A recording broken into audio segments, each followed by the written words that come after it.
Bien, pues esta va a ser la sesión número 2, hoy lunes 30 de mayo, Día de los Fernando, y se celebra a San Fernando, rey de España, creo, ¿sí? Y bien, pues saludos, si por ahí hay algún Fernando, feliz onomástico, la colita que le falta. Y bueno, pues en esta segunda sesión sobre el tema, el super tema o macro tema de aprendiendo a fijar límites, recordemos cuáles son las diversas posibilidades de fijar límites. Nos podemos fijar límites a nosotros mismos. Sería posiblemente el límite más urgente, más benéfico y más importante de todos. El poderse autolimitar. En vez de darle alegría al puerco Macarena, como decía aquella famosa canción de algún mundial, que de veras me pareció verdaderamente irritante y una invitación a la decadencia.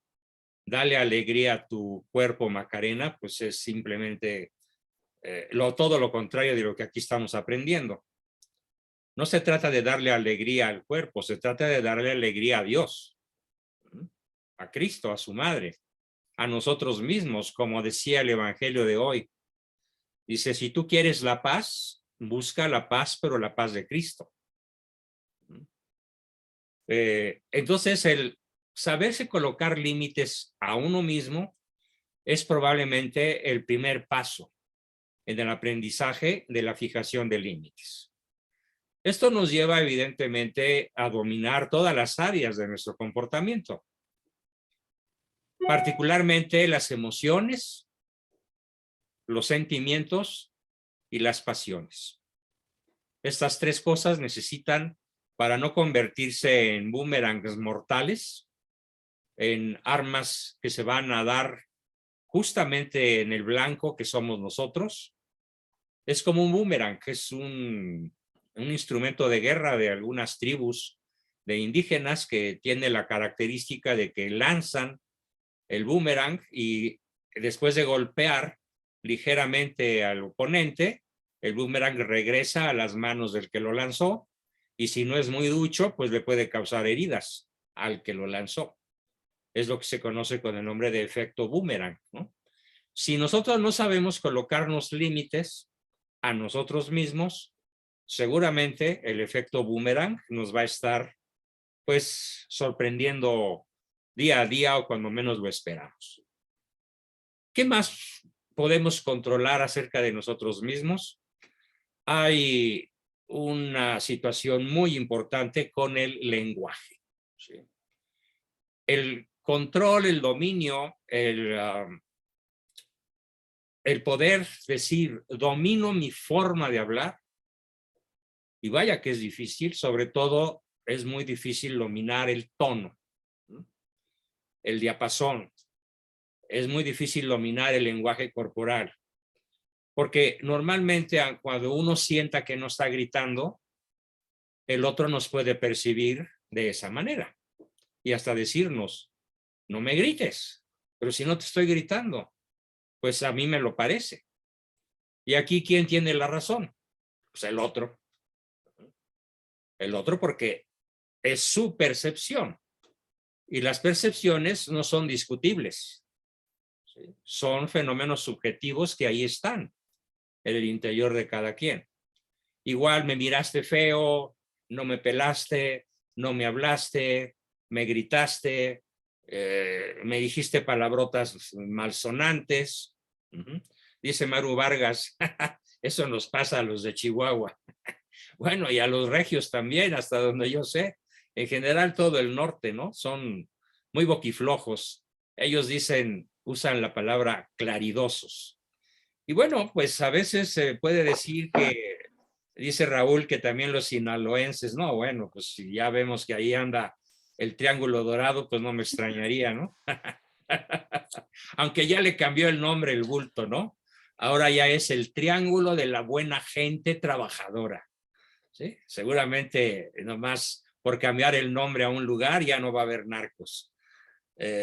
Bueno, entonces imagínense nada más que, por ejemplo, tuviéramos un presidente capaz de dominar su vocabulario, su forma de hablar, capaz de no insultar a los adversarios, capaz de referirse siempre con argumentos racionales en vez de sembrar el odio.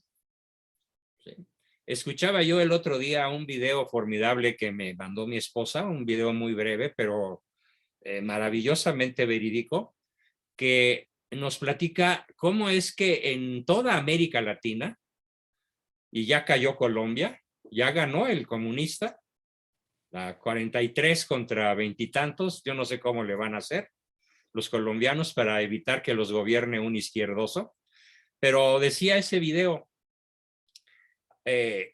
hablando justamente del tema que hoy nos ocupa, cómo se genera en las sociedades de América Latina principalmente la adicción, la atracción por la izquierda, por el comunismo, por la ideología de género, por el chairismo, que es posiblemente el vicio nacional por excelencia. Y la persona que explica cómo se forma maneja tres elementos contundentes: el manejo ilimitado de dinero, el manejo ilimitado de poder y el manejo ilimitado de odio. Esa es la fórmula para generar el comunismo, el socialismo, la izquierda, la ideología de género, el revanchismo en las personas resentidas. Con que estén tantito resentidas, se les quita el bozal, se les quita el freno para el odio al incitarlo de una manera tan colosal como se hace prácticamente en toda América Latina y en muchas partes del mundo, pero principalmente en nuestro México y en otras muchas naciones, pues hermanas y vecinas. ¿Por qué? Porque allí no se manejan los límites. Todo es ilimitado. Es el odio extremo, la agresividad extrema, el lenguaje extremo, el manejo de poder extremo, el manejo del dinero extremo, sin ningún límite. Los resultados, bueno, pues son hecatombes, ¿no? Verdaderamente hecatombes. Vamos a imaginar que la persona que entró, este chavo de 18 años, que entró a disparar después de haber herido a su abuela, ¿no?, en su propia casa, porque al enterarse ella de lo que él pensaba hacer, intentó frenarlo, claro que no pudo, y se llevó un balazo en la cara. Vamos a imaginar que a esa persona desde pequeño se le entrenó en el arte de autocolocarse límites. Pues esa tragedia nunca hubiera sucedido. Ahora, la gran dificultad en Norteamérica, que es el único país donde ocurren esas masacres, la gran dificultad es que nadie quiere poner límites. Entonces, un chavo de 18 años puede comprar un par de rifles de asalto, pero no una botella de licor. Sí.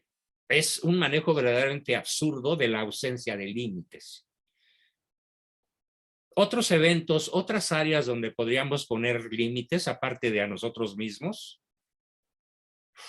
pues a los niños pequeños sobre todo. Mientras más pequeño es el límite, perdón, me equivoqué, mientras más pequeña es la criatura, la necesidad de límites es más precisa, es más urgente. ¿Sí?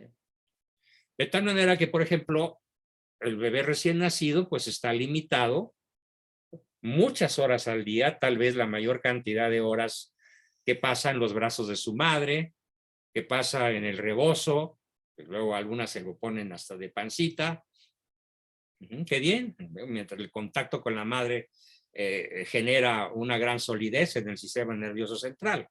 Aunque llega un momento en el cual el niño tiene que aprender que él es él y su mamá es su mamá, y generar el sentimiento de separatidad, para que no dé un ejemplo, no dé un efecto, perdón, ¿sí?, de tipo cinturón al cual está atado el niño, que viene siendo el cordón umbilical, sino que el ir aflojando los límites e ir enfrentando a la criatura a sí misma y a sus responsabilidades va generando un adulto responsable. Ahí es donde entra mucho el justo medio. Ni apretar tanto al niño que lo desesperemos, ni soltarlo tanto que se dé un catorrazo o ruede por las escaleras o agarre un rifle y se meta a una escuela a matar niños de 10 años o adultos, como aquel otro que se subió a un hotel de Las Vegas y disparó y mató a 51 personas. La ausencia de límites es pues una catástrofe. Y ahora vamos a platicar, aparte de esta introducción, les voy a platicar de las 5 grandes esferas en donde vamos a seguir platicando de la importancia de la colocación de límites a mí, al otro y a quien sea, al cónyuge, por ejemplo. La primera etapa que hoy vamos a tocar es la esfera espiritual.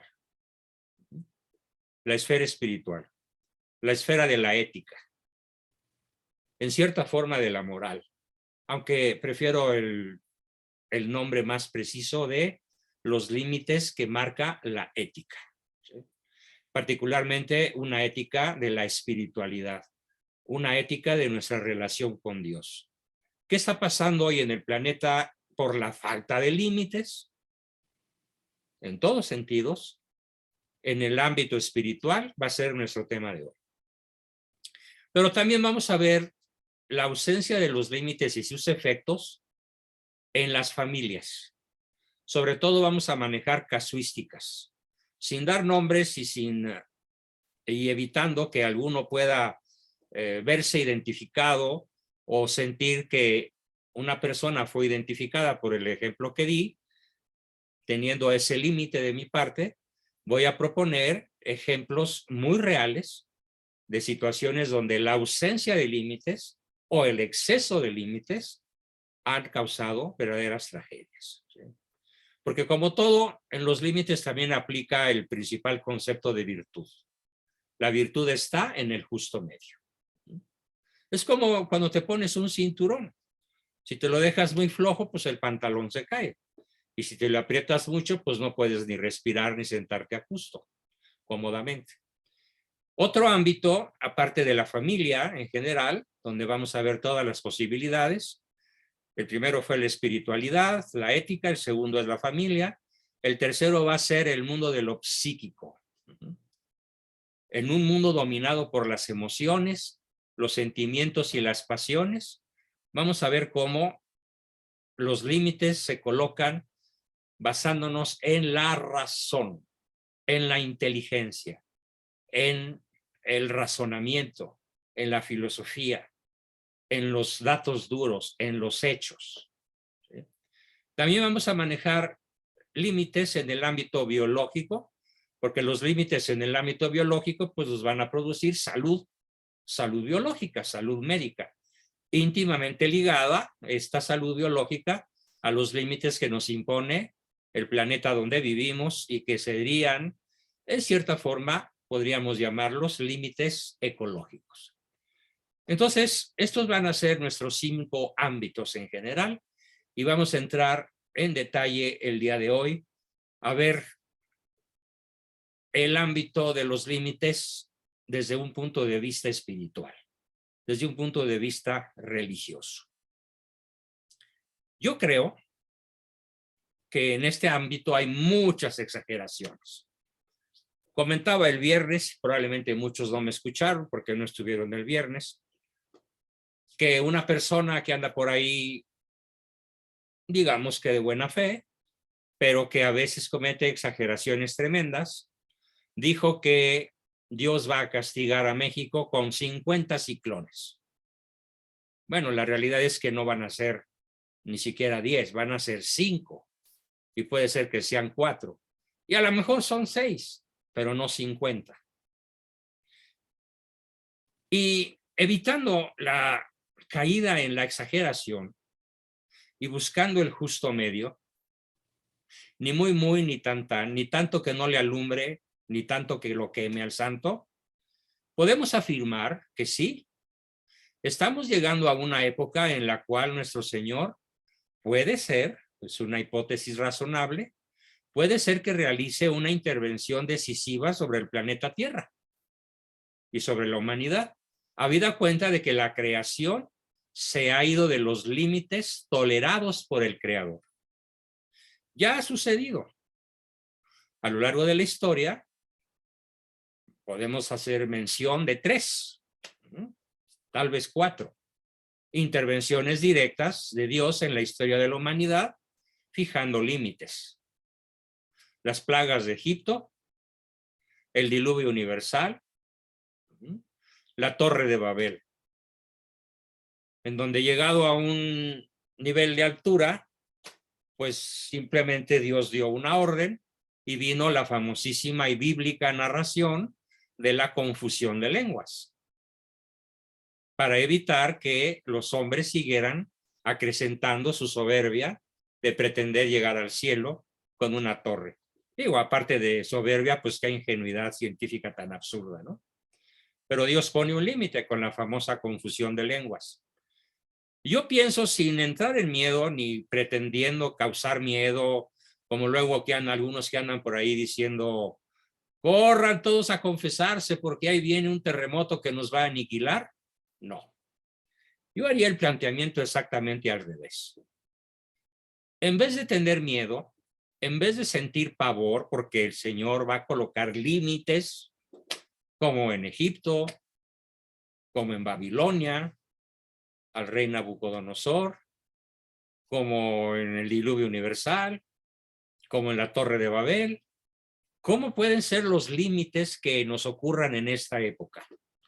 Bueno, uno muy probable es la guerra que se puede acrecentar, que puede llegar a ser incluso una guerra nuclear, si no se logra en un tiempo relativamente corto una paz, ojo, no entre Rusia y Ucrania, porque ahí no está la contienda. La contienda está entre Rusia y Occidente, completito. Toda la Unión Europea, prácticamente Estados Unidos y toda la banca, ¿no? Sí, aquí Ricardo nos puso el mensaje como fue publicado. Corran todos a confesarse, ¿no? Bueno, pues sí, hay que correr a confesarse, pero no por miedo, sino buscando la paz de Cristo. Vamos a ver las cosas desde un ámbito diferente, muy opuesto al que generan los que yo llamo catastrofistas.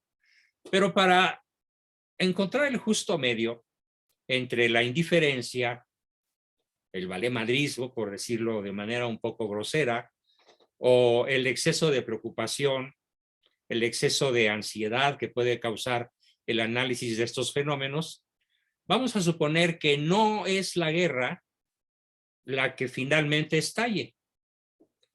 Vamos a suponer que no va a estallar una guerra nuclear, que el conflicto va a quedar contenido en los lugares donde hoy se desarrolla, principalmente en la región oriental en la región oriental del país invadido, Ucrania. Vamos a olvidarnos de esa posibilidad sin eliminarla del todo. ¿Cuál es el riesgo principal? Bueno, pues hay un acontecimiento que me gustaría mencionar. Y este acontecimiento le ocurre a finales del siglo XIX al Papa León XIII. Le ocurren 2 cosas. Primero, León XIII nos avisó a toda la cristiandad del muchísimo mayor poder que tendría el demonio. Cuando el Papa oyó, así lo cuenta él, y ahí no tenemos por qué no creerle, una conversación entre Jesús y el maligno, donde éste le pedía a Jesús 100 años de mayor poder para destruir a la iglesia. Nuestro Señor aceptó el reto y le dijo, muy bien, si tú crees que puedes hacerlo, entonces te concedo el plazo. Intenta destruirla. Bueno, ya pasaron 100 años y pues vemos que no está destruida, pero en cierta forma sí. No podemos afirmar que la iglesia está destruida. Ahí está vivita y coleando, como se dice vulgarmente. La barca de Pedro no se va a hundir, pero sí están en juego demasiadas cosas y muy probablemente la mayoría de nosotros estamos involucrados. A veces sin saberlo, la mayor parte de las veces, a veces sabiéndolo, pero estamos involucrados ¿en qué? Bueno, estamos involucrados en un cambio de época.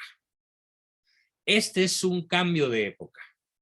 Y aunque sabemos que al final de los tiempos, la humanidad contemplará el triunfo del Inmaculado Corazón de María, a lo que seguirá una era de paz con la recristianización del mundo, sabemos, es evidente, que el demonio anda suelto.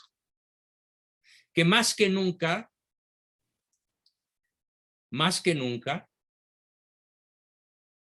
ellos tienen poder, los demonios tienen poder y están produciendo ante todo ¿qué? ¿Dónde se nota su poder? ¿Dónde se nota el poder que Cristo le concedió por 100 años más a petición expresa de Satanás?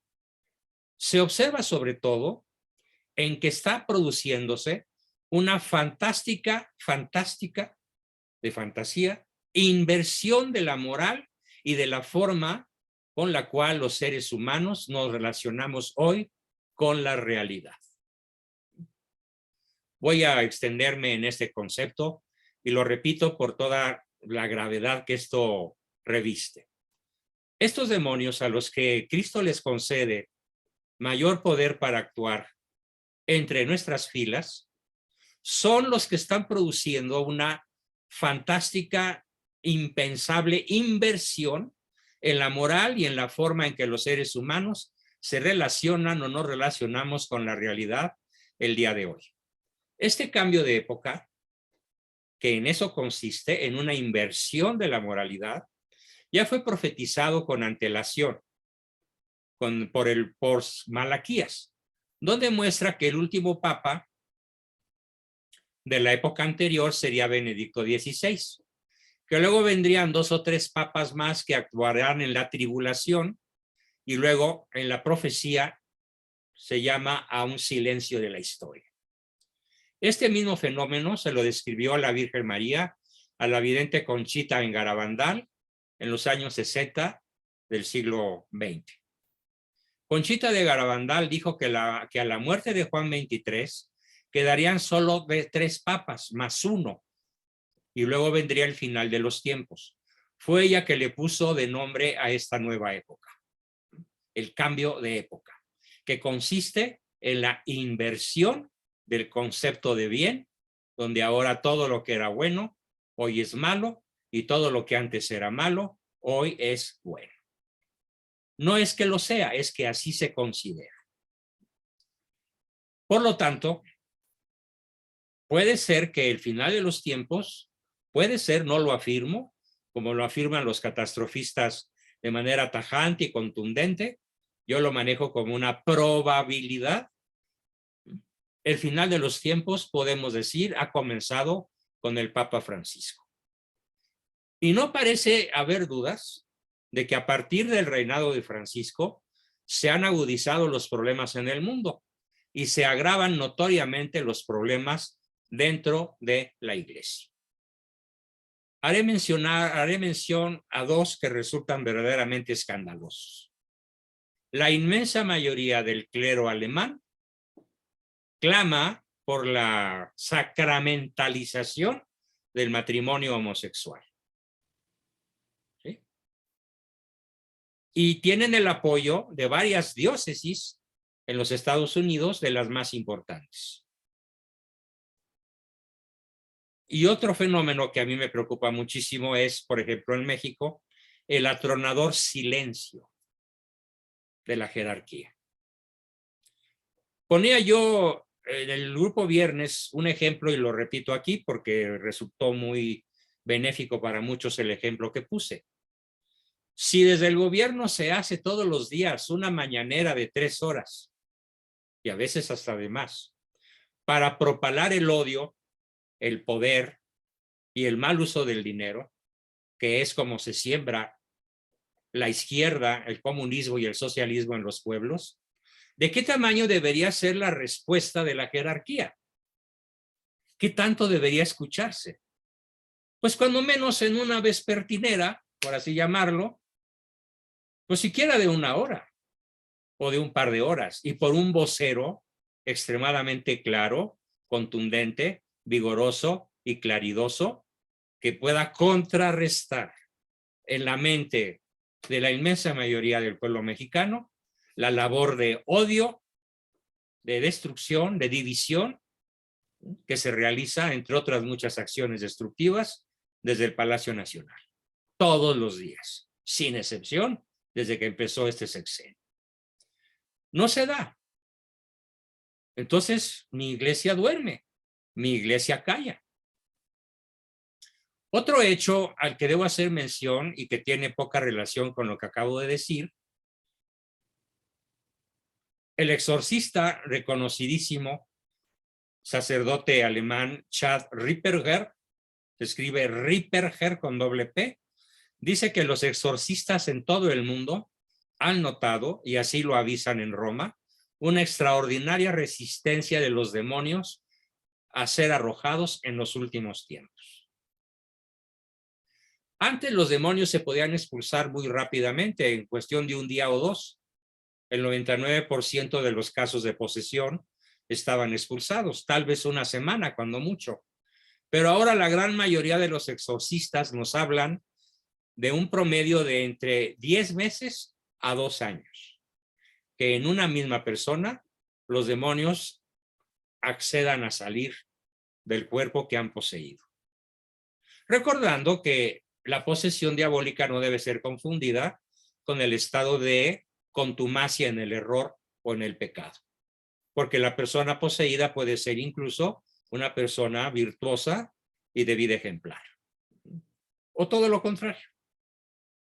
Además, como lo dijo Joseph Ratzinger, y aquí sí ya entramos a un terreno más pesado, ya el que lo afirme, Joseph Ratzinger, desde que él era el jefe, ministro, presidente o cabeza de la congregación del Vaticano para la defensa de la doctrina de la fe, Joseph Ratzinger dijo que los cambios que se están produciendo en esta época hacen aparecer insignificantes los cambios que sucedieron entre la Edad Media y la época moderna. Fíjense, ¿qué cambios hubo entre la Edad Media y la época moderna?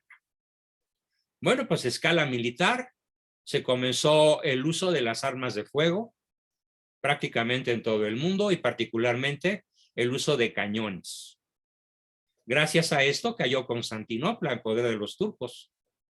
Si los turcos no hubieran tenido cañones y si las murallas de Constantinopla no hubieran sido vulnerables, pues hoy Turquía no existiría como nación.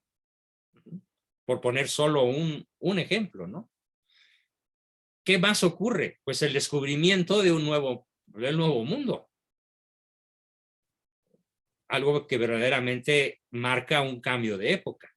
Bueno, pues Joseph Ratzinger dice que los cambios que se produjeron a partir de 1452 y por los siguientes 50 o 60 años no son tan contundentes, más bien dice, los cambios que se produjeron en esa época, si los comparamos con los que ahora están sucediendo, son insignificantes, son irrelevantes si los comparamos. Y continúa don Joseph Ratzinger diciendo, todo lo que está sucediendo es consecuencia del abandono de creerle a Dios. No es lo mismo creerle a Dios que creer en Dios. No es lo mismo creer en Cristo que creerle a Cristo. Si yo le creo a Cristo, entonces yo me comporto con mi familia de tal manera que mi familia identifique en mí otro Cristo. Porque yo identifico en mi familia a Cristo, en mi prójimo. Y mi prójimo más prójimo, pues es mi padre, mi hermana, mi mamá, mis hermanos, mis hijos, mis parientes en núcleo estrecho familiar y ampliado. Como decimos que creemos que Cristo existe, pero no le creemos a Cristo, Ratzinger dice entonces que a consecuencia de creer en Dios y de creer en Cristo, pero de no creerle a Cristo y no creerle a Dios, es que vivimos como si Dios no existiese.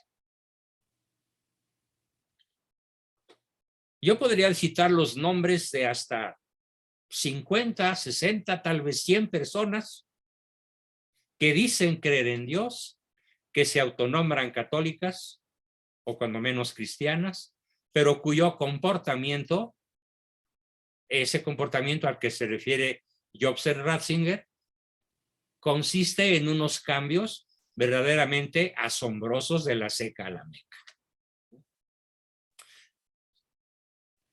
Ya no vivimos, dice Ratzinger, en el relativismo como ocurrió en el siglo XX, donde nada es verdad ni nada es mentira, y todo dependía del color del cristal con que se mirara. En aquel tiempo, en el siglo XX, con triunfo del relativismo, se ponía en duda de que a algo se le pudiera calificar como bueno o como malo. Fíjense, durante el relativismo se ponía en duda de que a algo se le pudiera calificar como bueno o como malo. ¿Cuál es el cambio brutal, fenomenal, fantasmagórico a que se refiere don Joseph Ratzinger? Lo explico a continuación, en palabras de él. Ahora, el mundo tiene claro que existe el bien y el mal. El mundo tiene claro que existe la verdad y la mentira. Solo que ahora se le llama bien al mal y al mal se le llama bien.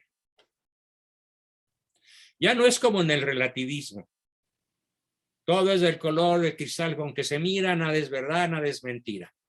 No, ahora el mundo sostiene, sí existe el bien, la homosexualidad es un don de Dios. Para el jesuita James Martin, la homosexualidad es un don divino que facilita la salvación eterna del homosexual por serlo. Justamente a esta manera tan brutal de cambiar las cosas es a lo que Ratzinger se refiere. Ni la edad antigua, ni la edad moderna, ni la época industrial, ni la Revolución Francesa, ni el relativismo se atrevió a tanto. Ni el hedonismo se atrevió a tanto. Ahora se tiene claro, sí hay un bien, sí hay un mal, sí hay una verdad, sí hay una mentira, sí es verdad, pero ahora el problema es que a lo bueno se le llama malo y al malo se le llama bueno. La verdad ya no se informa por los medios de comunicación.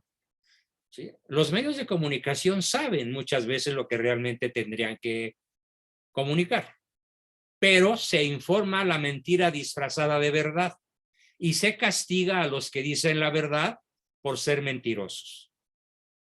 Se nos llama mentirosos. Hay un dato duro, formidable, que también da Ratzinger, ya siendo el Papa, y dice, hay muchísimo más hostigamiento contra los cristianos y los católicos que presumen, que proclaman serlo, que contra los homosexuales o los gays que proclaman ser. Es un cambio brutal. En el siglo XX se estigmatizaba a los gays. Incluso, pues acuérdense de la famosa película 41, ¿sí? En donde se arma un escándalo porque 41 personajes ligados a la política en la época de Porfirio Díaz son descubiertos en un aquelarre homosexual. ¿Cuál es el cambio ahora? En que los jóvenes hacen sus aquelarres, su intercambio de sexo, su intercambio de parejas, sus fiestas rave, y a todo eso ya no le llaman vicio, a todo eso no le llaman alcoholismo, a todo eso no le llaman reventón, A todo eso no le llaman con algún adjetivo calificativo o que sea una condenación. Ahora le llaman libertad. Vivimos en libertad. Ese es justamente el cambio de época. Y en la opinión, continúa explicándonos Ratzinger con su brillantísima forma de explicarnos. La moral se ha invertido. Las cosas buenas, como la defensa de la vida, se considera negativa para la economía y mala para las personas. Y lo contrario se está erigiendo como un derecho humano. Bueno, acaba de suceder en México y en muchas partes de los Estados Unidos y de la Unión Europea. En México ya no se considera un derecho constitucional el derecho a la vida desde el nacimiento hasta la muerte. Ya está un proyecto de ley que lo más seguro es que logre pasar, mediante el cual se declara inconstitucional la defensa de la vida del no nato. Esto es justamente el brutal cambio de época al que nos estamos enfrentando. Continuamos. ¿Cuál es el principal virus del planeta? Pues no es la pandemia del COVID, no es ese que ahora empieza a crecer, que llaman la viruela del mono. No es ningún virus microscópico. Para muchos ecologistas, para muchos líderes mundiales, sobre todo en la Unión Europea, como a Pedro Sánchez el español, el virus es el ser humano. Somos nosotros la especie a la que hay que acotar, hay que reducir, según el plan Kalergi de hace 100 años, a una tercera o a una cuarta parte para garantizar la supervivencia del resto de la humanidad. ¿Por qué? Porque el virus que más ataca el planeta Tierra es el ser humano. Hablando de Dios, dice Ratzinger, en la opinión de muchísimas personas, ¿sí?, se ha transformado la negación de Dios en que sí, Dios existe, pero ¿qué creen? Hay que blasfemar contra Dios. De hecho, hay un estudio que yo vi hace unas semanas en un video de YouTube, después lo eliminaron, de un autor argentino, de un youtuber argentino que decía que no hay una sola serie española, sobre todo las españolas, en donde no se dé constantemente en el diálogo de los personajes la blasfemia. Es tan penoso escuchar sus expresiones, es tan doloroso ver cómo se manifiestan, cómo se expresa la sociedad española, e incluso algunos que se autonombran cristianos o católicos, cómo a Dios se le trae para arriba y para abajo de manera blasfema, irreverente, procaz y con un lenguaje verdaderamente escatológico. Tomando la palabra escatológico en su raíz griega de escatoos, excremento. Escatológico. Antes de este cambio de época al que se refiere Ratzinger, antes Jesucristo no estaba realmente presente en la hostia consagrada. Se negaba la presencia de Cristo en el sacramento del altar, en la Sagrada Eucaristía. Ahora no se niega. Ahora se admite que está Cristo ahí, pero hay que blasfemar, hay que pisar la hostia para manifestarle nuestro odio a Jesucristo. Así que el maligno está intentando, dice Ratzinger, instaurar el sacrilegio y que se adore a la bestia. Esto es ya muy evidente. La mayoría de la gente común tiene la sensación de que algo va mal en el mundo. El nivel de oscuridad que cubre al mundo quizás sea el más profundo que se ha visto en nuestra historia en los últimos 6,000 años. Desde que empezó la historia, nunca habíamos pasado por nada de lo que ha estado aquí denunciando este gran papa que es Benedicto XVI. La constante que utiliza el maligno para esta inversión de la moral, y espero que si alguien se siente afectado, lo reconozca en el silencio de su conciencia. Aquí viene mi mensaje principal de esta noche.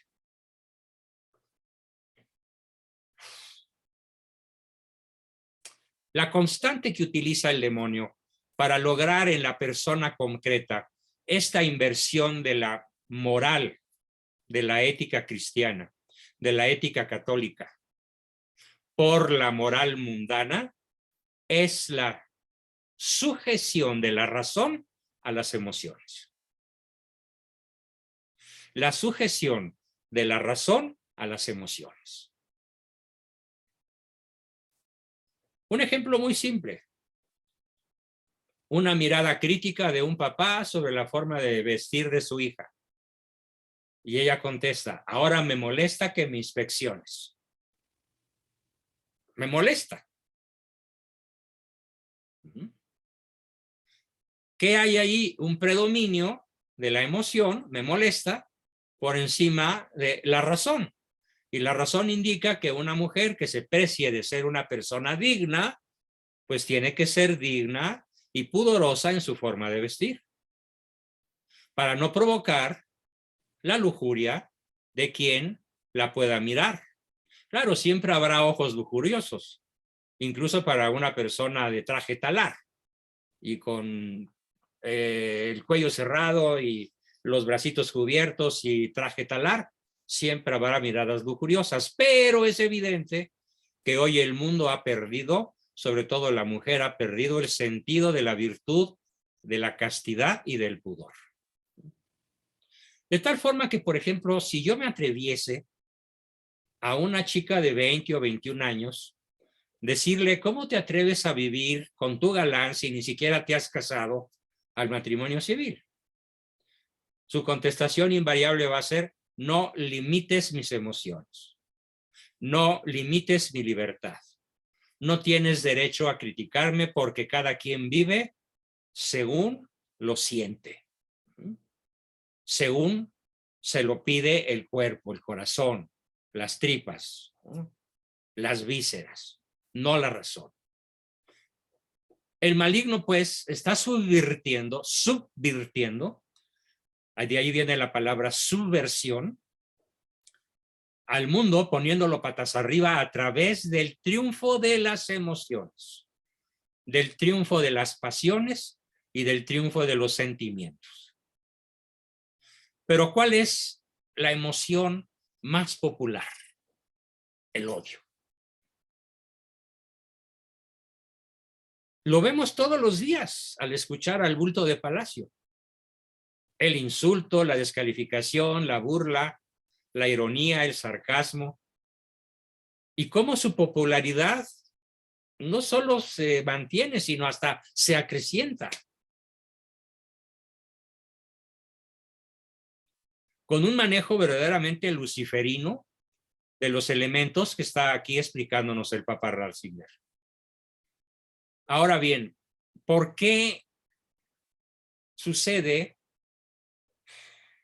este dominio de la razón, esta sujeción de la razón al mundo de las emociones? Bueno, es razonable que así sea, porque el gran antagonista del logos es el demonio. ¿Quién es el logos supremo? Dios. ¿Qué quiere decir logos? Inteligencia, razón, sabiduría, es el logos. Y el logos con L mayúscula, pues es Dios. Al sustituir al logos divino por la emoción carnal, tenemos entonces el triunfo de Satanás en cada alma que somete sus decisiones a lo que siente, a lo que se le antoja, a lo que le gusta, a lo que le atrae y no al deber ser. Es el gran drama de la actualidad. Si observamos con detenimiento, todos podríamos ver que todos los fenómenos que invierten la realidad tienen un movimiento compasivo y emocional, nada más. Hoy es que fulano de tal, pues se enamoró de un chico. Ay, pobrecitos. El amor es el amor, déjenlos. Solo se vive una vez. Es la gran apostasía a la que se refiere el Papa Ratzinger. Tienen un movimiento compasivo y emocional y una absoluta falta de reflexión racional. Hay el glamour hoy, dice Ratzinger, el glamour emocional es el arma más eficaz para manipular a las masas y para paralizar la reflexión crítica. Son las emociones las que defienden el absurdo y condenan el juicio de la razón. Y esto es consecuencia de un hecho más grave. El padre Malaki Martín, quien leyó el tercer secreto de Fátima, ha dicho que contiene algo espeluznante, que va a consistir principalmente en una gran apostasía que cubrirá al mundo y también ya penetró en la iglesia. Y Dios, ni duda cabe, a mí me consta, Dios como un sujeto a quien creerle, Cristo a una persona a quien creerle y a quien seguir, está desapareciendo como lo que son. Para ser sustituidos porque me gusta, me encanta, me atrae, me late, es buena onda, me enamoré, me atrajo, hice clic, ¿sí? Me flechó, me fascina, me siento guau, es maravilloso. Todo el mundo del logos sujeto al mundo del niño, hablando en términos de egoestados. El niño manda sobre el adulto. Y yo creo que haríamos muy bien en esta reflexión. Hoy, ya en mayor o en menor grado, la gran mayoría de las personas experimentan una tremenda incapacidad para ver el pecado en mí como Dios lo ve. Dicho de otra forma, la conciencia en mí, en muchos de nosotros, la conciencia en general en las personas que hoy poblamos la tierra, el concepto de pecado ha desaparecido. Hagan una encuesta entre sus amigos.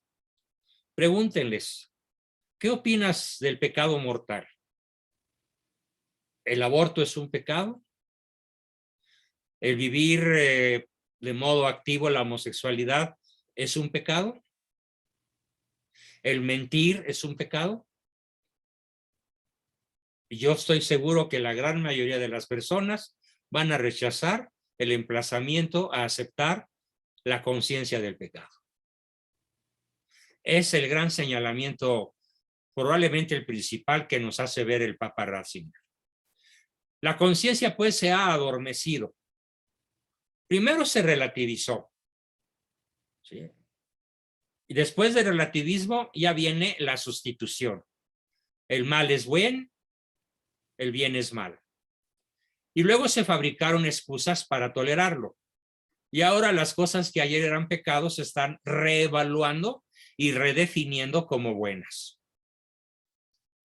Incluso dentro de la iglesia, varios prelados de alto rango, sobre todo en la Unión Americana y en Estados Unidos y en Alemania, varios prelados de alto rango, dice Ratzinger, están redefiniendo el valor de la vida.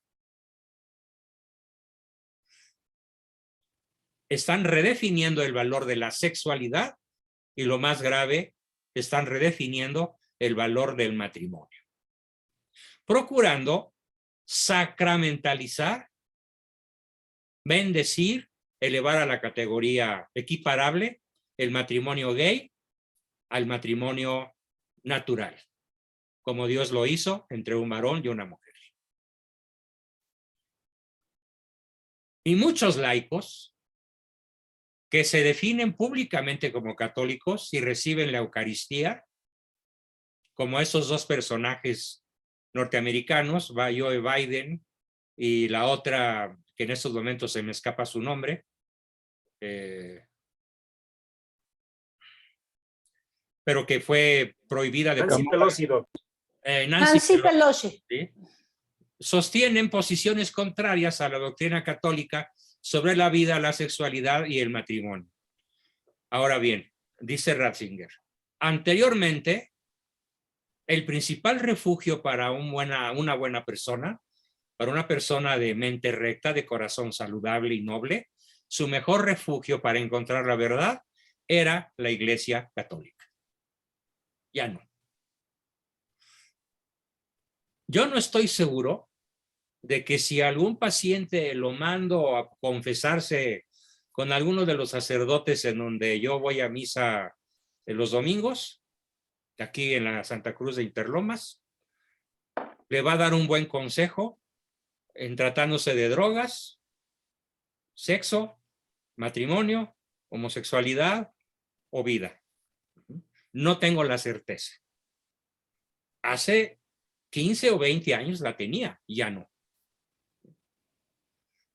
Y no solamente me refiero a esta iglesia, me refiero a cualquiera otra. A cualquiera otra. Así, estamos verdaderamente invadidos de un criterio que se llama secularización, que viene del término secular, que a su vez viene de la palabra siglo. Entonces son personas que son eclesiásticos, sacerdotes, monjas, ¿sí? Incluso hay monjas que han fundado congregaciones en defensa del derecho de la mujer al aborto.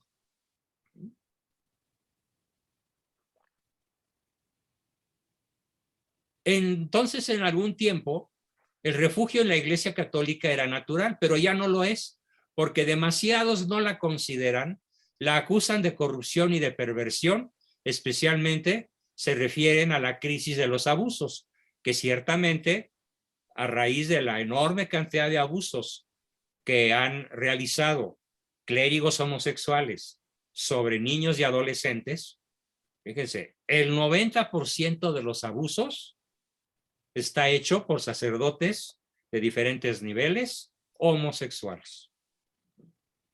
No es un heterosexual violando a un niño de 10 años o de 14 o de los que sea. La iglesia se ha contagiado. Antes la cultura católica estaba en todas partes de la iglesia. Cuando uno hablaba con un cura o con una monja, sabía que nos iban a dar consejos profundos en base a la verdad, que es Cristo, y que no iban a variar mucho si se preguntara el uno al otro. Pero esto se ha desvanecido y hoy existen demasiados líderes en la iglesia que se han arrodillado ante el mundo. Las vallas, los límites que se tenían con respecto a la conciencia del pecado mortal están cediendo. Para concluir entonces la exposición y dar paso a nuestras preguntas, aportaciones, comentarios y demás, yo haría nada más una recomendación en la que me incluyo. Esta ha sido una invitación a colocarnos en la mente, en el corazón y en las vísceras el límite principal que podemos colocarnos a escala espiritual. Y es procurar evitar el pecado. Habitualmente. Procurar vivir en estado de gracia. No confiarnos en la comisión de pequeños pecados, al cabo uno no es ninguno, porque estos nos van preparando para llegar a cometer uno grande. Y termino con una recomendación que siempre que la recuerdo me viene a la cabeza mi Señor Padre. Si no vives como piensas, acabarás pensando como vives. Así de cañón, así de grueso. Si no vives como piensas, en todas tus relaciones y particularmente en tus relaciones con Cristo, acabarás viviendo, acabarás pensando como vives. Agresivo, resfriado, alejado, relativista, hedonista, convenenciero y sobre todo en un mundo tuyo, familiar y personal, en el cual el niño gobierna sobre el adulto, las emociones gobiernan sobre la razón y entonces tenemos al mundo de cabeza. Bien, pues con eso terminamos y comenzamos nuestra sesión de preguntas, dudas, aportaciones y demás. Adelante, Hugo. Fuiste el primero que levantó la mano desde hace mucho tiempo. Hola, Doc. Adelante. Bueno, yo primero rápido. Primero las damas. Acuérdate, no uses el apúrate. Ay, sí es cierto.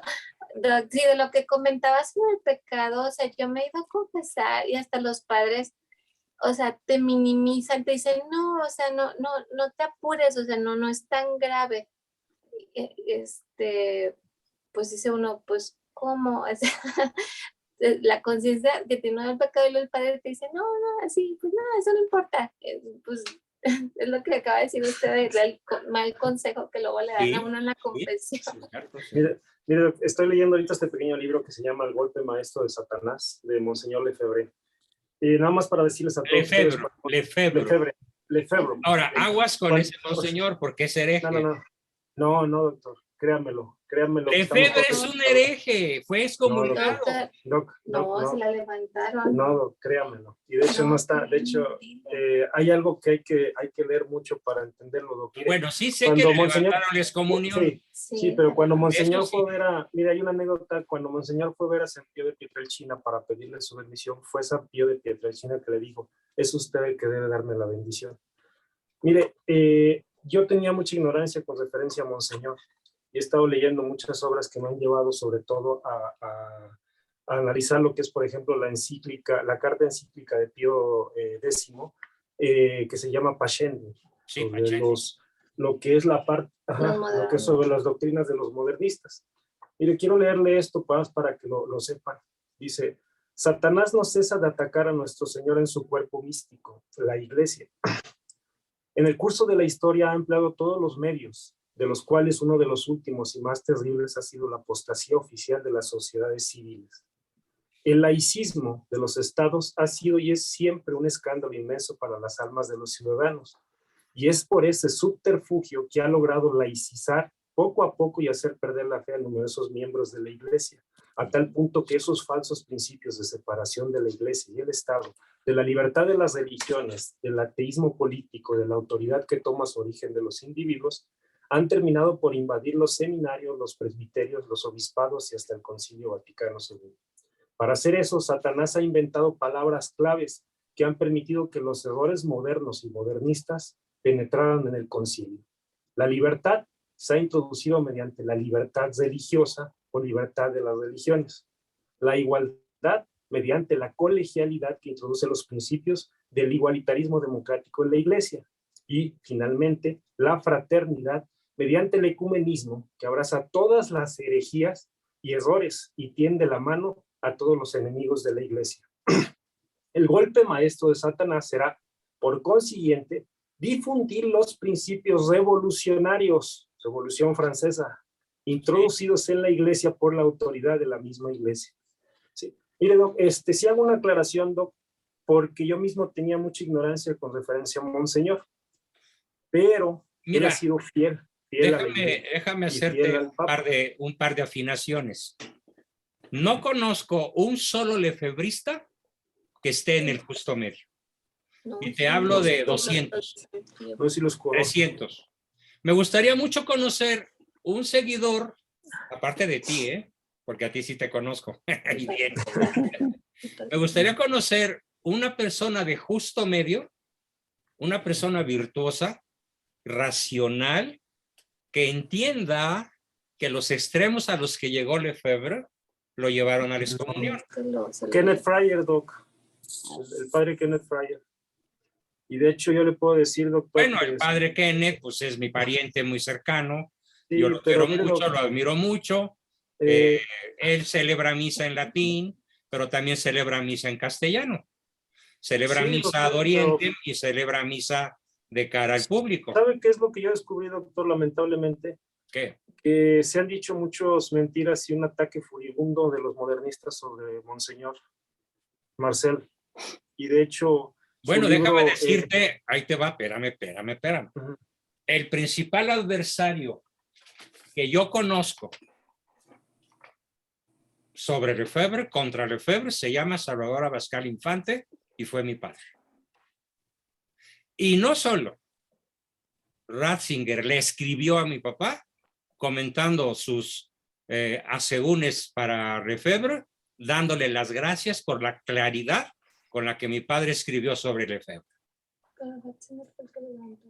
De hecho, fue el Papa Benedicto quien levantó esa comunión. Pero al mismo tiempo, bueno, mi papá se murió en el año 2000 y ya no alcanzó a ver los últimos 22 años, ¿no? Pero yo te puedo decir que ahorita tengo dos posiciones frente a lo que tú acabas de decir. Una, estrepitoso aplauso porque acabas de decir justamente cómo se logró introducir el concepto revolucionario francés, el golpe maestro de Satanás. Y otra, ya me metiste la incertidumbre y voy a averiguar cuál es la realidad del Monseñor Lefebvre y voy a conseguir y a leer y a estudiar ese libro. Yo creo que vale la pena, doctor, porque mire, lamentablemente, acuérdese que el amo de la mentira pues es Satanás, ¿verdad? Bueno, y tiene la capacidad de engañar al más pintado. Y de hecho, hay una historia bastante interesante sobre la fraternidad sacerdotal de San Pío X. Y créanme que, y se lo voy a decir claramente, de hecho no están en desobediencia. Reconocen a Papa Francisco y de hecho en Semana Santa hicieron la bendición hincados pidiendo por el Papa Francisco y por el obispo local de Gómez Palacio. Uh-huh. ¿Sí? O sea, no hay una desobediencia, ellos lo saben, ellos lo han dicho, nosotros no somos obedientes a Roma. Bueno, pues me das una gran sorpresa muy agradable, porque allá por el año 2000, cuando mi papá todavía estaba vivo, hubo una decisión, doctor, sobre todo cuando el Papa Benedicto XVI tuvo un acercamiento para abrirles las puertas a la fraternidad sacerdotal de San Pío X. Hubo una decisión dentro de la fraternidad San Pío X, donde hubo una parte que no estaban dispuestos a aceptar la alineación, y el superior de la fraternidad dijo, pues ¿saben qué? Váyanse, y se fueron. Son los que formaron grupos sedevacantistas, pero la realidad es que la fraternidad como tal sigue siendo fiel a Roma, fiel al Papa, y siguen teniendo realmente una enseñanza de lo que es la verdadera. Muy bien, liturgia. me enriquece mucho. No, me enriquece mucho tu comentario y no tengo por qué ponerlo en duda. De acuerdo. Y de hecho hay un libro. De todas maneras, pues sí, voy a buscar ese libro. Sí, de hecho, el golpe maestro de Satanás, ¿verdad? Sí, también les recomiendo mucho lo que es Carta Abierta a los Católicos Perplejos. Es un testamento de humildad de Monseñor, y ahí se menciona qué fue lo que hizo, por ejemplo, el Observatorio Romano para cuando descontextualizó aquella declaración en la que se le acusa de haber roto con Roma. La obediencia con Roma. Él dijo claramente, yo no soy obediente a los modernistas, pero soy obediente a la Roma verdadera, a la iglesia de siempre. Él lo dijo claramente, nada más que ese párrafo lo descontextualizaron para acusar a Monseñor de que él prácticamente era un sedevacantista. Hay que tener mucho cuidado porque yo tenía mucha ignorancia con referencia a Monseñor, inclusive algunos sedevacantistas me invitaron y les dije, no, yo no tengo yo lejos de Monseñor. Excelente. De Monseñor. Pero no, cuando conocí, mire, un amigo me regaló este libro. Me parece muy equilibrada tu posición y te creo y voy a buscar y a leer el libro. Claro que sí, Doc, porque creo que mire, Doc, yo le puedo decir, bueno, conociendo al padre Kenneth Fryer, la verdad es que he encontrado respuestas muy, pero muy significativas. Quienes puedan ir a Salto del Agua, a la capilla de la ¿cómo se llama? De la Inmaculada Concepción con el padre Kenneth Fryer, que vive en la ciudad, quienes viven en la Ciudad de México, van a encontrar una maravilla, no solamente de pastor, de ser humano, ¿no? Sino también el regalo grandioso que nos da por la misa tradicional. Eso me consta. Sí. Ahora tenemos gracias, muchas gracias, Hugo. Tenemos a Yasmín y luego a Ricardo. Yas. Tu micrófono está... Sí, ya, gracias, perdón. Bueno, fue tan amplio hoy, doctor, todo lo que nos participó usted. Yo solo quiero dos cosas a hacer mención. Cuando usted nos decía el diablo anda suelto, hace poco alguien en el grupo nos puso el testimonio de una religiosa que creo que era chilena por su acento, y donde ella decía que recibía muchos comentarios, quejas, lo que sea, y todo el mundo decía esa frase. Entonces dice que ella entre más escuchaba esa frase, dentro de ella escuchaba una palabra que decía, átenlo. Que decía átenlo, ¿cómo? Átenlo. Átenlo al demonio. Átenlo. Ajá. Entonces esta religiosa que, bueno, se ve que tiene una gran espiritualidad, nos describe cómo ella en algún momento trató de entender qué era eso de átenlo, átenlo. Y la Virgen Santísima de alguna manera le hizo saber el Santo Rosario. Ese es el arma más poderosa. Ni duda cabe. Entonces, exacto, entonces sí sigamos invitando a todo el mundo al Rosario, pero también quiero agregar esto ahorita de algo del aborto. Porque este miércoles hay una misa a nivel nacional aquí a las 12 del día para pedir que no se aprueben las leyes esas tan terribles que se siguen aprobando y hasta que ojalá se pueda prohibir el aborto, pero bueno, eso es difícil. Hay algunos sacerdotes exorcistas, inclusive el padre Gabriel Amor en algún libro lo menciona, que algunos exorcismos, los demonios decían que por cada aborto que se hace se liberan 7 demonios del infierno a venir a atacar a la humanidad. Entonces, imaginémonos la cantidad de abortos que se realizan a nivel mundial. Y por docenas cada de millones, bebecito hay 7 demonios que son liberados del infierno para venirnos a atacar. ¿Y de qué manera? No nos van a asustar, ni nos van a mover las sillas, ni apagar las luces. No, claro. ¿Cómo? Pues cada vez el pecado, la conciencia del pecado es más ligera. Ay, no, eso ya no es pecado, eso era antes. Los sacerdotes, esos están exagerados. Y ahorita todo es light. Ay, está bien, hombre, pues ni modo, te resbalaste, le pusiste los cuernos a tu marido, o le pusiste los cuernos a tu mujer, pues ya ni modo, olvídalo, ya, pasó, vamos, no pasa nada. Es el mundo actual, que todo es el pecado ya, mentir, no importa, mentir es un pecado. Robar, ay, ni modo, agarraste esa cosita que no era tuya, ya, bueno, ni modo, ya pasó. O sea, somos bien pasalones con la conciencia del pecado. La vulgaridad se ha apoderado de una manera espantosísimamente en todos los medios de comunicación. Yo a veces me meto en algunos comentarios o los youtubers, pero me salgo enseguida porque usan un lenguaje tan vulgar. Lo dije, y eso es pecado. Escatológico. Escatológico. Por escatos, es como excremento en griego. Exacto, yo lo que te digo a la gente cuando trabajo con ellos, que entre más palabras y vulgaridades digamos, es como si estuviéramos con... Y que nos va a salir de adentro un aliento espantoso. Eso es la vulgaridad, excremento, como usted nos lo dijo ahora. Entonces es muy, muy, muy difícil porque dentro de todo esto que estamos viviendo se están creando los niños de cristal, que no les puedes decir nada porque se enojan, porque se rompen, porque lloran, porque luego no hay que decirles cosas a los por eso niños. ahorita yo haría nuevamente una muy vehemente invitación. ¿Predominan tus emociones sobre la razón? Corres un riesgo mortal de ser fácilmente atacado y vencido. Correcto. Es el señalamiento principal de Ratzinger. La persona que se deja llevar por sus emociones, más que por la razón, es la que está más en peligro del ataque luciferino. Exacto, sí.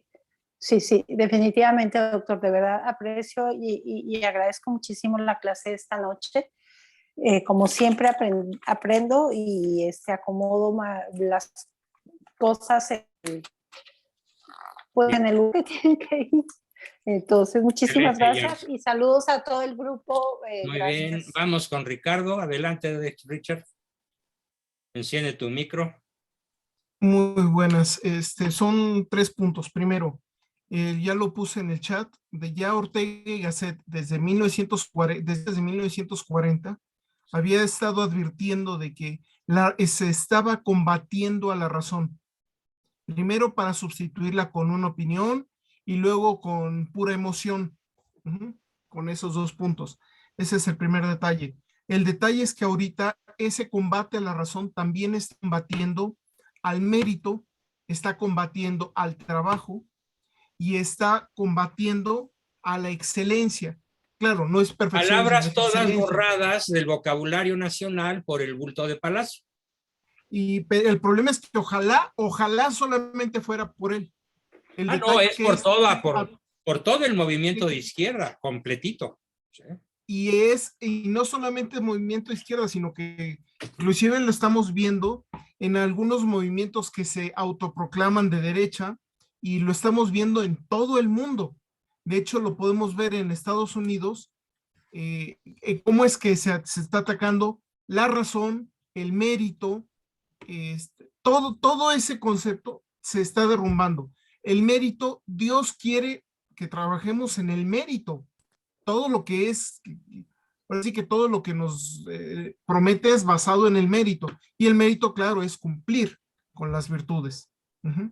Entonces, eso es lo que estamos viendo ahorita. Segundo, ya encontré una de las encíclicas en donde no es documento, no es encíclica, en donde habla precisamente Ratzinger. Ahorita lo voy a compartir en el chat y lo voy a poner también en el grupo de WhatsApp. Correcto. Muy bien. ¿Dónde comenta todo lo que estuve diciendo? Uno de los lugares donde lo comenta. Caritas in Veritate. De hecho, sí es encíclica. Caritas in Veritate. Muy bien. O sea, la caridad en la verdad. Muy bien. Y lo último, ¿sí? Hay que tener, ahora sí que con Marcel Lefebvre y con todos ellos, yo he leído muchos de sus documentos, muchas de sus cosas, y estoy de acuerdo en la mayoría de sus posturas.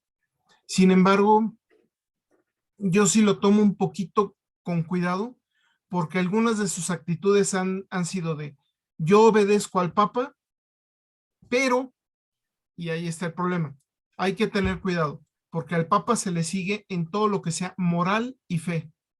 En eso, moral, fe, en eso no se puede negociar. No se puede ni negociar ni opinar.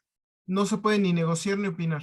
El problema es que he estado encontrando 2 posturas que dicen, sí sigo al Papa, pero en estos puntos no lo sigo, y que se refieren a moral y fe, y al contrario, me he encontrado con gente que dice, es que sigo al Papa en todo lo que dice. Oye, no, espérame tantito, los papas se han equivocado, incluyendo el presente.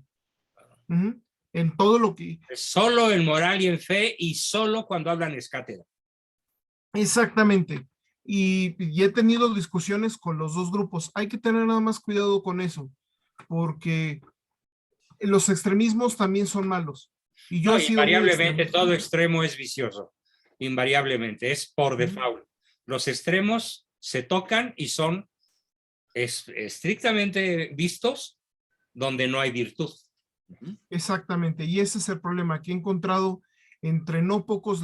Yo tengo amigos que pertenecen a la Fraternidad Sacerdotal San Pío X y son muy rectos, pero también he encontrado algunos. A mí me pasa lo mismo, sí. Muy extremistas, entonces hay que tener cuidado, porque para colmo esos extremismos llevan al fanatismo, y el fanatismo es la muerte de la razón, en uno o en otro lado. En uno o en otro sentido. Sí. Muy bien, Richard, como siempre, formidable tu aportación. Y tenemos a Maru Vargas, y luego a Alejandro y a Luz. Alejandra, adelante, Maru. Gracias, doctor. Yo me quiero referir a cuando hablas del egoestado, donde ahora predomina más el niño que el adulto, donde predomina más las emociones que la razón, para invitar a todos los que somos papás y estamos criando hijos, pues a que no vaya, desde nuestras actitudes y todo, criar a nuestros hijos para hacerlos independientes y demás, pero también yo he encontrado, por ejemplo, en mi hijo que él tiene esta necesidad de profundizar en temas importantes. Qué bien. Y muchas veces los papás creemos que los hijos no están preparados para temas filosóficos, para temas teológicos más profundos. Claro, los puedes tratar a su nivel, o sea, a su nivel de entendimiento, pero empezar a tratárselos desde ya, porque ellos lo necesitan y lo entienden, porque lo tienen dentro de ellos. Así es. Entonces, precisamente para no dejarlos en este estado en el que solamente las emociones predominan, sino que ellos empiecen a razonar desde pequeños. Sí. Como se lo decía yo a una alumna mía esta mañana, en donde su hijito estaba o está muy emocionado por hacer la primera comunión. ¿Sí? Entonces yo le decía, es más importante la recepción del sacramento y la instrucción religiosa al respecto que la fiesta. Porque desgraciadamente para muchas personas que empiezan la niñez viendo en la religión algo emocionante, cuando descubren algo más emocionante, se olvidan de la religión. Entonces vuelve a aplicar la máxima. En ningún terreno de la vida la emoción debe predominar sobre la razón. Invariablemente, la razón conviene que controle, dirija y domine nuestras emociones, cualesquiera que éstas sean. Hay una falta de conciencia de pecado en algunas personas que me van a escuchar, no sé si ahorita o después cuando suba el video a YouTube, y me refiero a un pecado tremendamente común entre los papás mexicanos que pretenden educar a sus hijos en el bien. Y este pecado se llama iracundia, la ira, el enojo al corregir, el enojo al aconsejar, el enojo al señalar un error y sobre todo la utilización de argumentos ad hominem. Eres una desvergonzada, eres un flojo, eres un irresponsable, eres un bueno para nada, eres un perdedor. Y además en un tono de enojo, es un pecado doble, contra la paciencia y contra la caridad. Ahí yo quisiera que muchos papás autoritarios, y tal vez una que otra mamá por ahí también, hicieran una reflexión muy a fondo sobre esto que acabo de decir. El argumento ad hominem, es decir, el que se refiere a un defecto de la persona y no a un argumento racional. Y sobre todo, dicho con carga afectiva, es algo que reclama conciencia de pecado. Démonos cuenta que podemos afectar a nuestros hijos de por vida si no somos capaces de manejar la iracundia y evitar el argumento ad hominem. Sería en relación a los límites en el ámbito espiritual, ¿sí?, dependiendo de la adquisición de la conciencia de pecado sobre esos dos puntos puntualísimos. Iracundia y argumentos ad hominem, que no son argumentos. Y que entonces caen en aquella advertencia bíblica de padres, no desesperéis a vuestros hijos. Porque nuestros hijos se desesperan cuando les decimos de cosas, ¿sí?, y cuando nos ven enojados haciéndoles alguna corrección. Y yo no digo que por quítame ahí esas pajas. A veces las correcciones que hacen los papás iracundos tienen que ver con cosas muy importantes. Pero ya lo dijimos la vez pasada. Si no corriges con exquisita paciencia, pierdes. Y desvías el futuro de tu hijo. Bien, tenemos a Alejandro Familiar. Adelante, Alex. Hola, muchas gracias. Bueno, felicitar el enfoque de la clase de hoy porque creo que tiene una vigencia inmediata. Inmediata. ¿No? O sea que todo lo que estamos estudiando históricamente, realmente poner el foco así en el punto que se está viviendo actualmente y la urgencia de lo que está sucediendo no se hace. O sea, muy poca gente quiere abordar la severidad de la crisis actual como debe ser. Como la abordó el Papa, como la abordó Joseph Ratzinger, y como han dejado de abordarla la inmensa mayoría de las autoridades eclesiásticas. Sí, entonces estamos en un estado de alarma y de crisis. De hecho, hay gente que esto ya lo platican como que es una tercera guerra mundial. Y habrá que analizarlo. Sin duda cabe, ¿eh? Estoy convencido de que sí. Entonces tenemos que hablar y reaccionar en ese tenor. Y así es. Me encanta y me alegra mucho tu comentario a seguir por esa línea, mi querido Alejandro. Gracias. Añade, sí, te ibas a decir algo más. El problema es que hemos sido muy ignorantes, yo me incluyo plenamente, que no sabíamos cómo esto se ha venido construyendo paso a paso a través de décadas y décadas y décadas, con pasos muy específicos. Podemos detenernos simplemente en el siglo XX, cuando nadie se fijó en el fenómeno de los 60s, cuando trajo la parte de la drogadicción, toda la parte de la revolución sexual, las revueltas izquierdistas en todo el mundo. Y así nos vamos siguiendo uno tras otro de los pasos. Y lo que pasa es que no nos dimos cuenta que esto era una bola.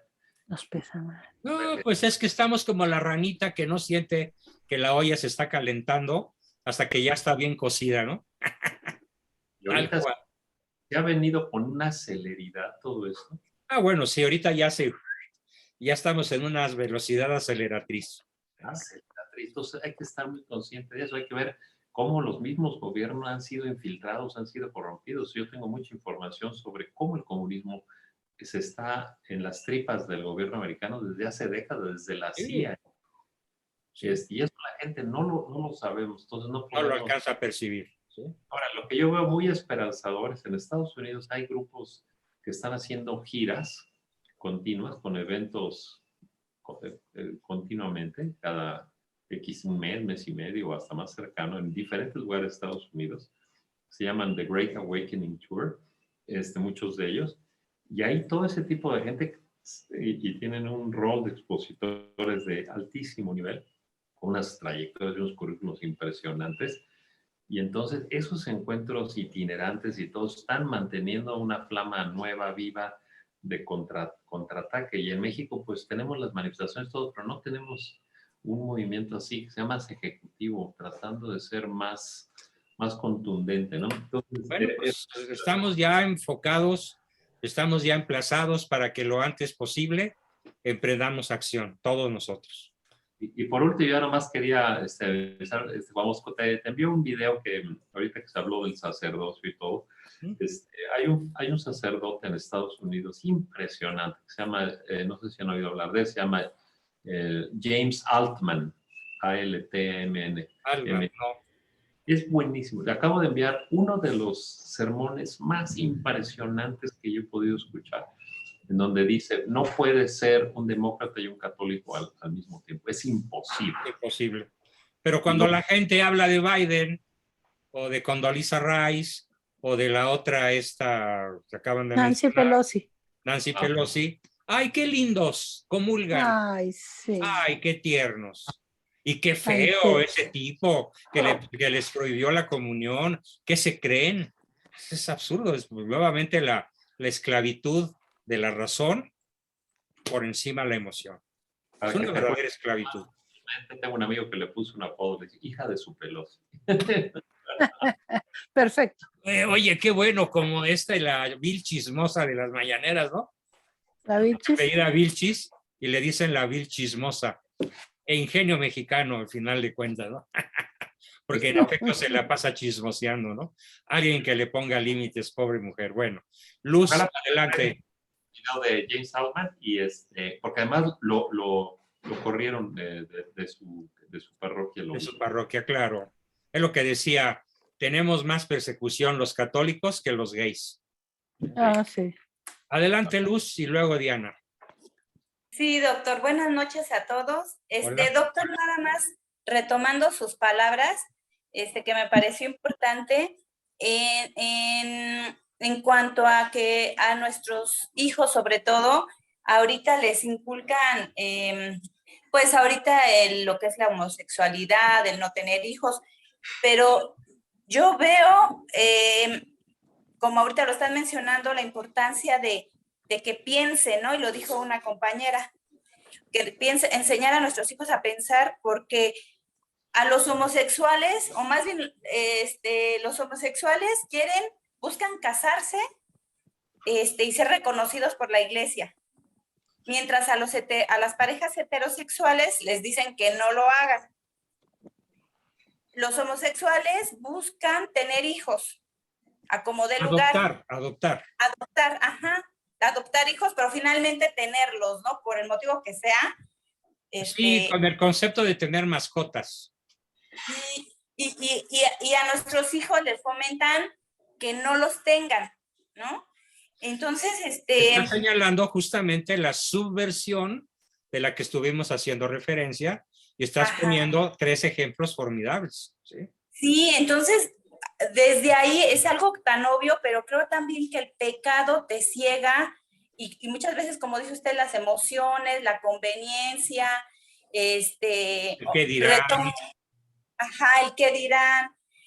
Inclusive, pues la situación, por ejemplo, ahorita para los intelectuales, creo que la lucha también es difícil a ese círculo, y porque yo creo que también el demonio, que es una persona, ataca por la soberbia. Entonces es una lucha por ser humildes, por escuchar, porque no lo saben todo, porque a nuestros hijos por la diversión. O sea, es como una gama, o sea, es algo tan grande que están tomando que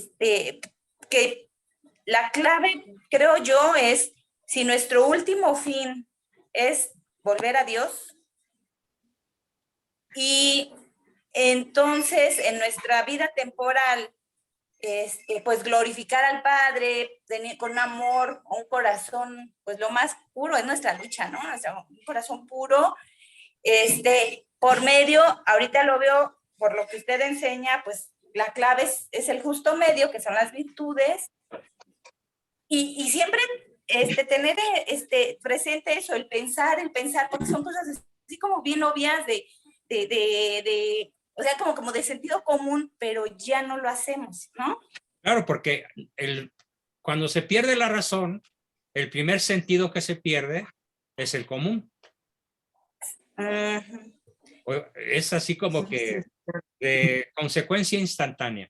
Pierdes la razón, pierdes el sentido común, y por eso se dice que el sentido común hoy es el menos común de los sentidos.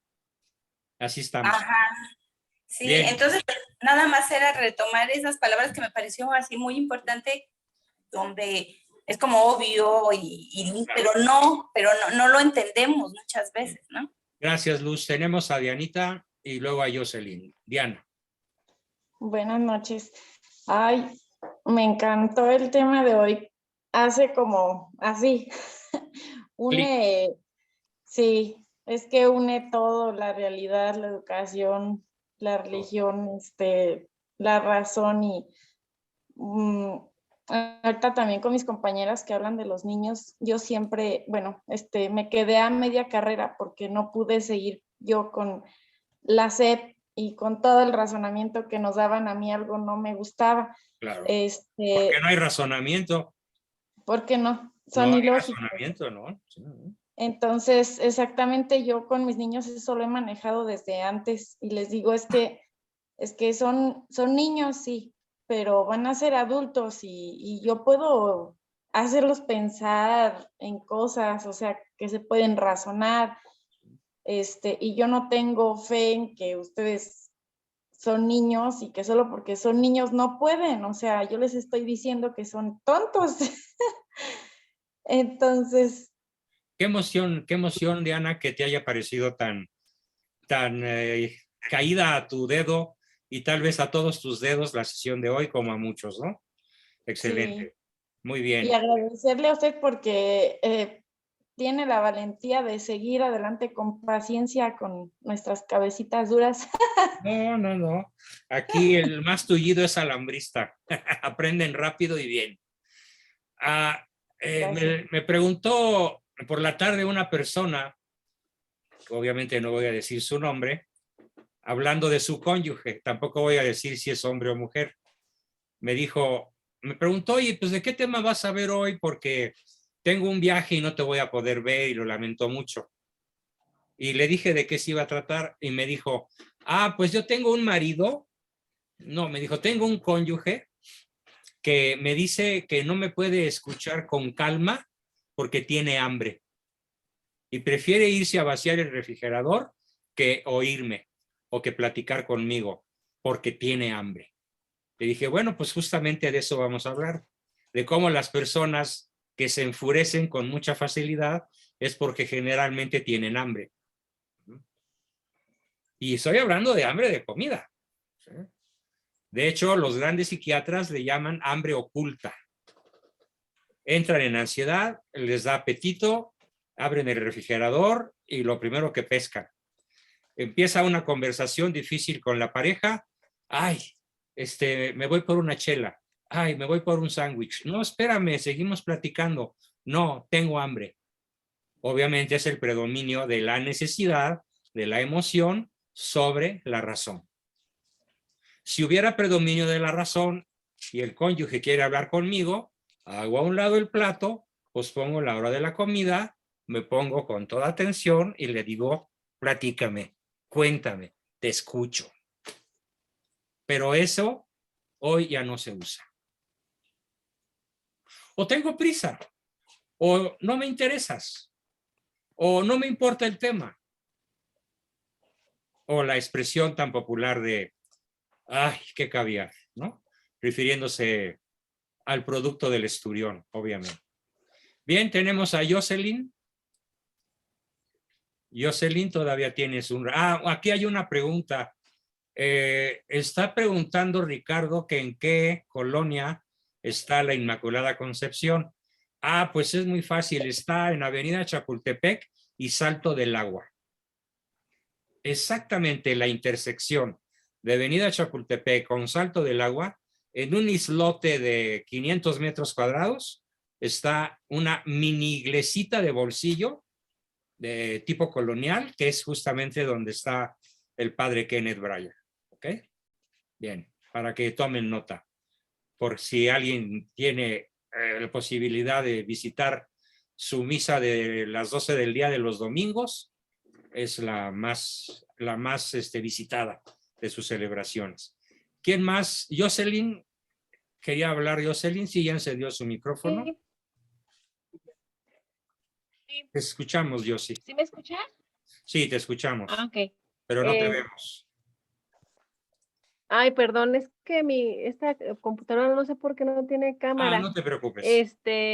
Bueno, perdone porque no sé si estas preguntas se salgan del tema. Yo quisiera preguntar, ¿cómo puedo ayudar a mis hijos adolescentes cuando yo trato de, pues tratar de aconsejarlos en el bien y pues ellos, por ejemplo, dicen, ya ves, esto me pasa por hacer el bien, por actuar bien, es aburrido, todo me sale mal, todos me tiran o sea, todo eso, ¿no?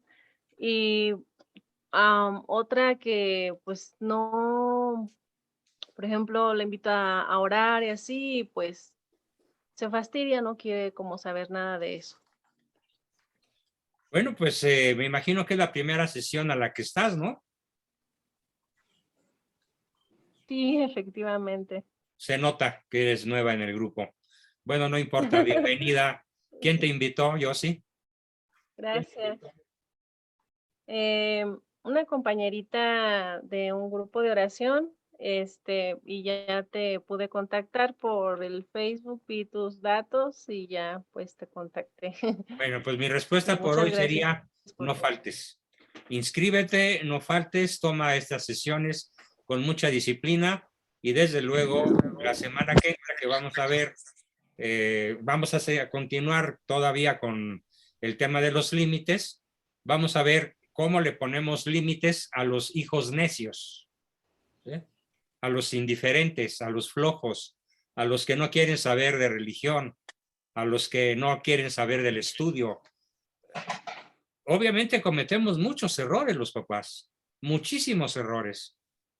Sobre todo el error de enojarnos con ellos, como ya lo dije, o el error de utilizar mensajes peyorativos, mensajes que los rebajan, que los agreden, que los ofenden y que los llenan de resentimiento.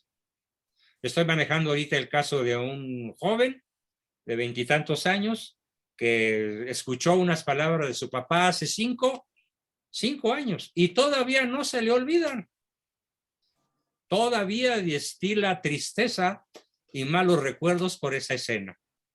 ¿Por qué? Porque las palabras matan. Y es uno de los límites que a escala espiritual más nos conviene adquirir. ¿Bien? Así que yo sí, Jocelyn, te espero la semana que entra. Mañana al chat personal mío me mandas tus datos para buscar la manera de incluirte en los grupos ya de manera disciplinada. Y que puedas escuchar las sesiones próximas donde las respuestas a esta pregunta que acabas de hacer pues van a estar a la orden del día. ¿Ok? Bien, ¿alguien más? Una última participación. Marisa y Jorge. Jorge. Sí, gracias, doctor. Buenas noches a todos. Hola. Con respecto a que, pues, hay sacerdotes que, pues a lo mejor tienen miedo de hablar con la verdad. Yo creo que desde ahí sería importante que ellos hablaran así ante la gente y hablaran con la verdad, que despertaran a mucha gente. Pero ¿quién será quien da la orden que no? Porque muchos dicen, es que estoy amarrado, no puedo, no me lo permiten. ¿A qué se deberá, doctor? ¿Quién da la orden o depende de cada quien? Bueno, como lo estamos viendo en el taller de los viernes, esa orden viene desde la masonería y desde hace siglos, por no decir milenios. Y en México específicamente viene desde 1929, cuando la iglesia queda mediante los arreglos sometida al poder político masónico. Entonces no precisamente es algún cardenal o el papa. No, claro, el papa, a ver, si nos atenemos a lo que ha dicho el papa Francisco sobre temas cruciales, ha sido muy claro. Poco, pero claro. Varón y mujer nos creó. Y repitió la frase de la Madre Teresa sobre el aborto. Es la principal amenaza contra la paz. En temas cruciales no podemos acusar a Francisco. En temas realmente de fe y costumbres, no podemos señalarle una sola expresión herética. Entonces, no nos podemos quejar de que nuestro más alto jerarca no haya hablado claro. ¿Sí? Varón y mujer nos creó cuando le preguntaron sobre el asunto del matrimonio gay. Sí, entonces es la masonería. ¿Perdón? Entonces es la masonería la que está la masonería detrás de y todo la masonería eclesiástica. Se calcula que cuando menos el 30% del colegio cardenalicio actual está en las filas de la masonería. Qué triste.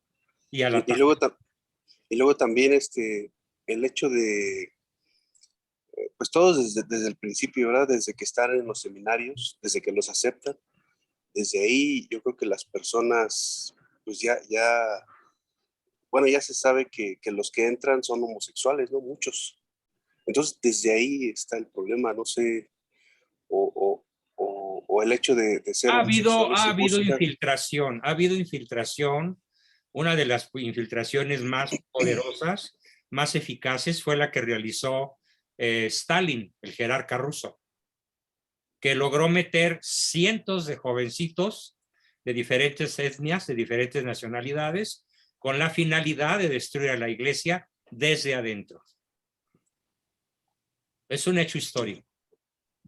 Bueno, gracias, doctor. Entonces, pues si esto lo hizo Stalin, pues ya pasaron bastantes décadas, pero estos señores jerarcas pues tuvieron discípulos, tuvieron seminarios, tuvieron diócesis, tuvieron curias, y pues yo te aseguro que han seguido avanzando. Pero eso no nos debe preocupar, eso no nos debe preocupar. Yo hago énfasis en que volteemos a vernos a nosotros mismos. Empezamos por ahí, ¿verdad? Eres un papá que para señalar el error de tus hijos te enojas o utilizas palabrotas. A ti te toca la sesión de hoy. Estás colocando la emoción por encima de la razón. Tu enojo, tu miedo, tu indignación, tu desacuerdo. Sí, muchas gracias, doctor. Bien. Queridos amigos, pues muchísimas gracias a todos. Qué bueno que les gustó. Recibí muchos reconocimientos hoy. Me ayudaron a sentirme bastante menos mal que cuando empecé. Y nos vemos el miércoles, los que quieran, luego el viernes. Espero escuchar sus despedidas. Muy buenas noches y seguimos. Oración, por favor, por las elecciones de este domingo. Mi querido Durango está en la contienda y ya sabemos cómo están las cosas de mal. Que viva Cristo Rey. Terriblemente mal. De hecho, el riesgo es que Morena se quede con las 6 gubernaturas. Exacto. Han hecho y como van las cosas, es lo más probable. Han hecho unas triquiñuelas espantosas hasta hace un mes. Ya lo dije, exceso de dinero, exceso de poder y exceso de odio. Por eso gana Morena. Dios nos bendiga. Tenemos que poner un límite nosotros en nuestra área natural de acción. Un voto por Morena es un voto contra México, contra la vida y contra la familia. El viernes 3 voy a dedicar la sesión a ese tema. El tema de lo que ocurrirá el domingo, a menos que ocurra un milagro. Eso es lo que queremos. Muy bien, que ocurra un milagro. Pues hay que pedir a rodilla pelona. A rodilla pelona y hagámoslo, que bueno, sí se puede. Les recuerdo que, al igual que el mes pasado, todos los que se apresuren a pagar su cuota tendrán 3 libros inéditos para enriquecer su biblioteca. Tengo un stock de más de 100 libros que me he dedicado a reunir para que los que tengan a bien comenzar a pagar, nada más me mandan el pago a mí, yo se lo mando a Jazz y ella les manda sus 3 libros que van a estar muy relacionados con los temas que estamos viendo. Gratuito. Bien. Muy bien. Adiós, buenas noches, estén muy bien. Buenas noches. Gracias. Buenas noches. Muchas gracias. Gracias. Buenas noches.